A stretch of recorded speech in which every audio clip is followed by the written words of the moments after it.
Question for you. Are there secrets that only rich entrepreneurs know? And the answer is, hell yeah. The second question is, do they keep those secrets hidden on purpose? And again, the answer is, hell yeah. I got a entrepreneur acquaintance of mine who makes like $50 million a year. This guy's rich. And I was talking to him, this is crazy. He said there's like some blogs and stuff where people in his industry post what's working for them and they share it with different entrepreneurs. And he goes on there and he posts, he told me, the exact opposite of what's working for him. And I said, why the hell do you do that? He says, because it throws him off track. So he don't want any competitors, so he sure as heck is never sharing anything. But on the flip side, you know, one of my mentors, Alan Nation, he told me, he said, Ty, go ahead and share everything you do, because most people are so cocky, they'll rarely copy you. You know, like Picasso said, good artists copy, great artists steal. So with that in mind, I share a lot of stuff here, you know, free social media and stuff. But I'm gonna give you a few insider tips that only the richest of the rich entrepreneurs really understand. You might have heard some of them before, but in terms of actually doing them, it's very rare to find anybody except guys that I know that are doing 8 figures or beyond. So number one, at the end of the day, marketing trumps all. You know, Steve Jobs and Apple ended up beating Microsoft in terms of largest market cap company, biggest company in the world now. How'd they do it? Steve Jobs was a better marketer. Just look at the Apple stores. You ever been in there's a Microsoft store at Century City here in Beverly Hills or next to Beverly Hills, and it's a ugly ass store. Nobody's ever in it. You go over to the Apple store and it's just a work of art. Everything's beautiful. It's perfectly packaged. And at the end of the day, marketing is packaging, you know? So there used to be that old Ralph Waldo Emerson saying where if you can make a better chair or, you know, cook better, there'll be a long, hard, well-beaten path to your door, even if it's in the middle of the woods. Meaning, if you've got something good, even if you don't market it, somebody will find you. Well, that might have been true in the late 1800s when he wrote that quote, but it's definitely not true now. In the world we live in, there's literally billions of websites and web pages, even more probably. So how the heck are people gonna find you if you're not extremely skilled at marketing? And when I say extremely skilled, I'm talking about the ability to have people that you don't know globally talking about you. That's how you know you've hit the pinnacle of marketing. And you see this whether it's in politics. You guys saw I got to interview Hillary Clinton. I'm not really a Hillary Clinton supporter, but I talked to her on books. Whether you love her or hate her, her name is on lips around the world. Everybody is the same, is in kind of the same boat here who's on the top. They're staying in front of people. So you got to ask yourself, as an entrepreneur, are you staying in front of your potential clientele at a continual basis? Not just a little marketing campaign here and there, but are they talking about you? Because if the answer is no, then you don't know what elite entrepreneurs know. Little garden I planted here. Oh, by the way, check out this new shirt. I got this t-shirt brand. It says, the thing about smart people is they sound crazy to dumb people. I think that's an old Einstein quote. So the number 2 thing is that you got to have a team, and the team has to be a minimal, let me get out of the sun here, minimum viable size. I think if you don't have at least 10 people in your company, you're vastly outperforming or underperforming. And so there's this myth about the solo entrepreneur and, oh, this one man or one woman just does it all. Bullshit. That's not how it goes down. Even the great Bill Gates made $70 billion understanding. He said, I've never done anything alone. You know, he had Paul Allen at first, then he had Steve Ballmer. So you need 10 people minimum. And you don't have to have them all at once. That might sound like a lot, but you got to be building towards that goal, or you won't take advantage of what Henry Ford understood, which is the skill that comes from specialization. That's what Henry Ford from Ford Motors figured out, you know, in the early 1900s. There was a tremendous power in specialization of skill sets. So how are you going to be the product person, the marketing person, the finance person, the technology person, the inventory person? Like, that's not viable. And so most entrepreneurs go into this game and they don't understand what these top entrepreneurs know is put together a team. You got to do it. And if you have no people skills, you better put someone next to you who has the people skill.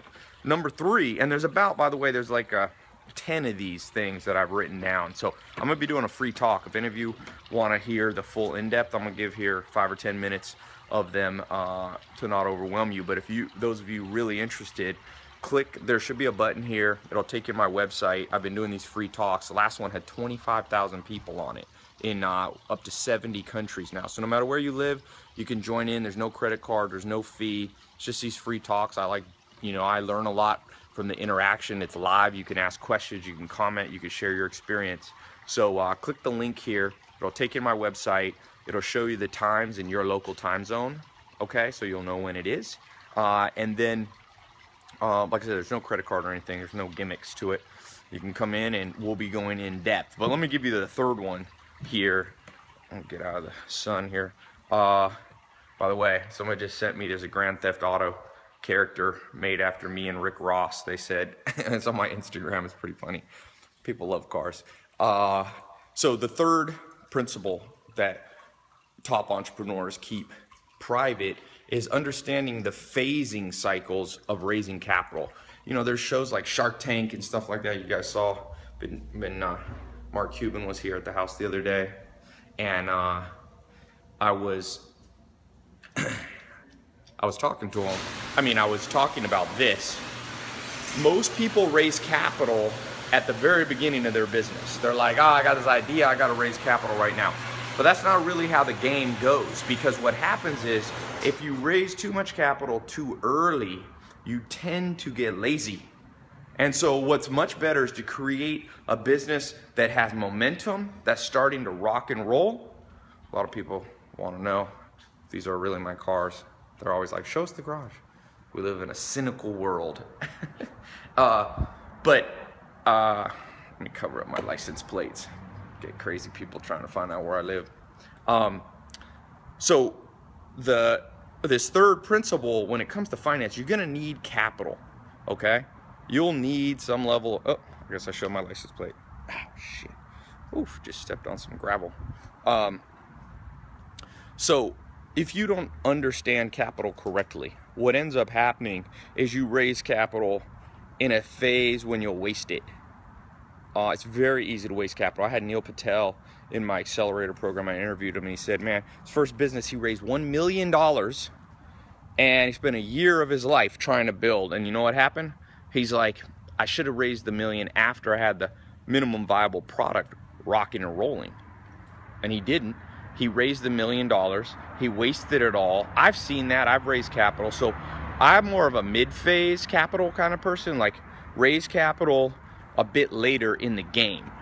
And elite entrepreneurs know that. There's a few exceptions. If you're in a super capital intensive business, you might need to have some level of capital up front on day one, but very rare that you need that. Or if you're a very experienced entrepreneur, then it makes sense to get capital up front because you've already proven it. You're not going to be lazy to capital, because most people, capital ends up slowing them down. So yeah, click the link on my site. I'm gonna be talking about these 10 secrets that only these elite entrepreneurs know, what I've learned from them. And you really want to know these things. At the end of the day, man, don't procrastinate. Life is a game of timing. It's a little bit like chess, but it's like timed chess. And with time chess, it's not just about making the right move, it's about making the right move in the right time frame. And so many people that I know, I'm out here trying to toughen up my feet. I used to live with the Amish, and you learn to toughen up. They don't wear shoes in the summer on the farm, so I've got my feet have gotten all tender, so I don't like to be too weak-willed, so that's why I'm walking around out here with no shoes.